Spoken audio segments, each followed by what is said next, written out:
अग्नि वो तत्व है जिससे आप किसी के घर में दिया भी प्रज्वलित कर सकते हैं, रोशनी भी कर सकते हैं, यज्ञ अनुष्ठान भी कर सकते हैं। बहुत से उत्सव या बहुत से चीज़ों में ये तत्व की बहुत विशेष महत्व है। इस तत्व से आप जो भी कार्य करवाना चाह सकते हैं वो पॉसिबल है, लेकिन इस तत्व को भी जलने के लिए वायु तत्व की आवश्यकता होती है। बिना वायु तत्व के अग्नि प्रज्वलित करना संभव नहीं है।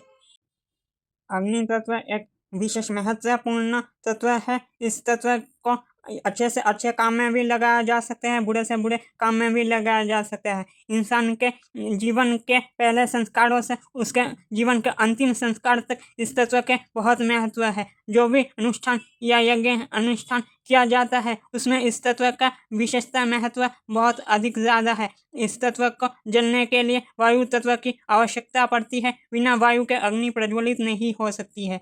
इस तत्व से इंसान को नुकसान भी पहुंच सकता है। प्रकृति में नुकसान और प्रलय का भी माहौल हो सकता है। इस तत्व को जैसे आप अपने इस्तेमाल में ले, यह तत्व वैसे ही आपके लिए कारीगर होता है। कुछ लोग प्रकृति में ऐसे हैं जो अग्नि तत्व का इस्तेमाल हुक्का, सिगरेट, बीड़ी इत्यादि जलाने में इस्तेमाल करते हैं। उससे सिर्फ प्रकृति को नहीं, आपको भी नुकसान हो सकते हैं, आपका स्वास्थ्य खराब हो सकता है। इस अग्नि तत्व का इस्तेमाल सिर्फ अच्छे कामों के लिए ही होना चाहिए।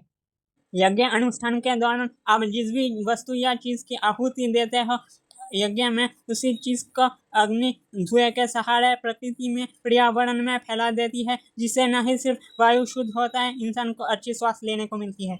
आप अग्नि प्रज्वलित करके किसी भी खाद्य पदार्थ या वस्तु को गर्म कर सकते हो। दो वस्तु या दो पदार्थों के निरंतर घिसने के माध्यम से जो गर्मी उत्पन्न होती है उसे ही अग्नि उत्पन्न होती है।